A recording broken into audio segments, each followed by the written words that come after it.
Welcome to the video lecture series on digital signal processing. In this video lecture, we can see about inverse Z transform. Previously, we have seen about the various Z transform and its importance. Now, and its properties and all. Now, in this video lecture, we can see about how an inverse Z transform is done. It is a process of converting a signal that is already available in the Z domain back to its original discrete time domain signal. It reconstructs the sequence x of n from its Z transform x of Z. To understand it, let us start from the very basic problem. To find the inverse Z transform of the function, x of Z is equal to 2 minus Z inverse plus 3 z power minus 3 plus 4 z power minus 4. So from the x of z itself, you can identify that it is a finite sequence with 4 samples. And for the given system, the ROC is entire z plane except 0.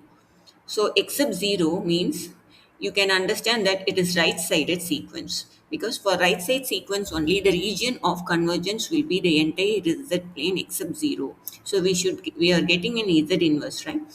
So by looking the ROC, we can decide the inverse z transform will yield a time causal sequence and can be expressed as x of z is equal to x of 0 plus x of 1 z inverse plus x of 2 z power minus 2 plus x of 3 z power minus 3 plus x of 4 z power minus 4.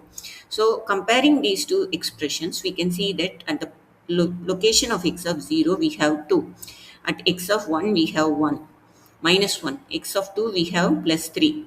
At x of 3 we have, sorry, at x of 2 it is 0, no term at z power minus 2. X of 3 we have 3. X of 4 is 4. So on finally we can recover x of n, which is nothing but 2 minus 1 0 3 and 4.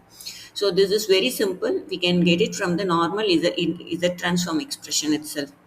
Moving on to the problem number 2, find the inverse z transform of a function x of z is equal to z power 4 minus 2z cube plus 3z squared minus z plus 2. So and the entire ROC region of convergence is the entire z plane except z is equal to infinity. So from this, you can get an idea that it is a left-handed sequence. The positive powers are there. So, and again, ROC also indicated as a left-sided sequence.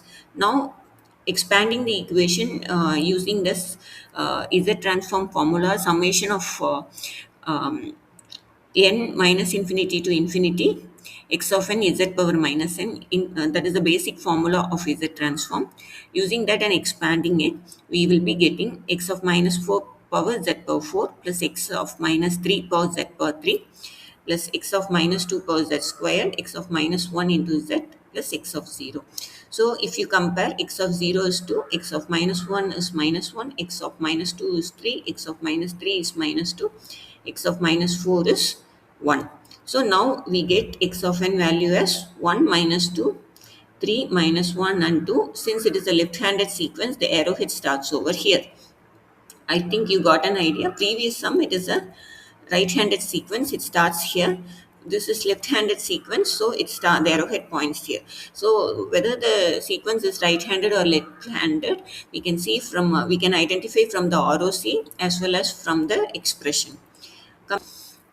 Coming on to the Z transform problem number 3, x of z is equal to 5z square plus 2z minus 1 plus 4z power minus 2 plus 2z power minus 3. So from this problem, you can understand that the Z transform is on both the sides. So, and again from the hint from ROC, you can understand that it is a two-sided sequence. So just expanding the Z transform equation, we get x of minus 2 z squared plus x of minus 1 z1 plus x of 0 z power 0 plus x of 1 z power minus 1. Similarly, it goes on. So the arrow is at minus 1, which is nothing but x of 0. So 2 and 5 we get in the left hand side, 4 and 2 we get in the right hand side.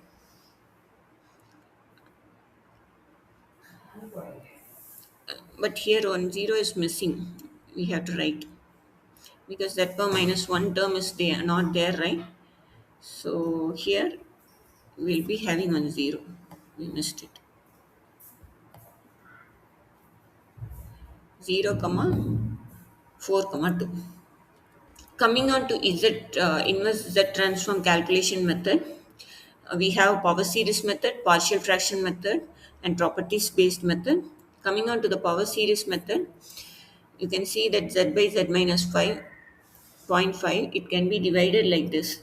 So first of all, 1 Z by Z minus zero point 0.5 will get. So when we subtract and change, we change sign, and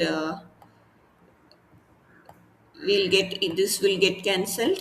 We'll get plus zero point 0.5. So to cancel this zero point 0.5, we have to add a plus zero point 0.5 z inverse here.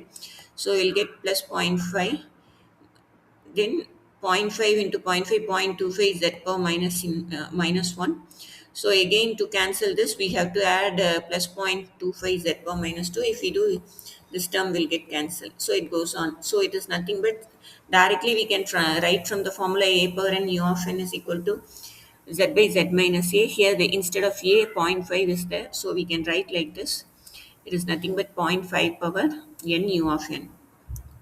Coming on to the problem 2, again using the same power series methodology, dividing the numerator by denominator, um, we'll be getting the discrete values like this. So it is an infinite sequence. It is going on 2, 4, 5, it starts and goes on like this. So z squared is there, 2z squared is there. So when we multiply with 2, we'll get 2z squared minus 2 into 1.5 is nothing but minus 3z. 2 into zero point 0.5 is 1. So if we subtract, these two terms get cancelled. We will get 4z minus 1 here. To cancel 4z, we have to put 4z inverse. So 4z inverse into z squared is going to be 4z. 4z inverse into minus 1.5 z is minus 1 minus 6. 4z inverse into zero point 0.5 is 2z inverse. So if we cancel this, we'll get 5 minus 2 is that inverse. To get this, again we proceed the same method to find the values of inverse Z transform. Thank you. Thank you for patient listening.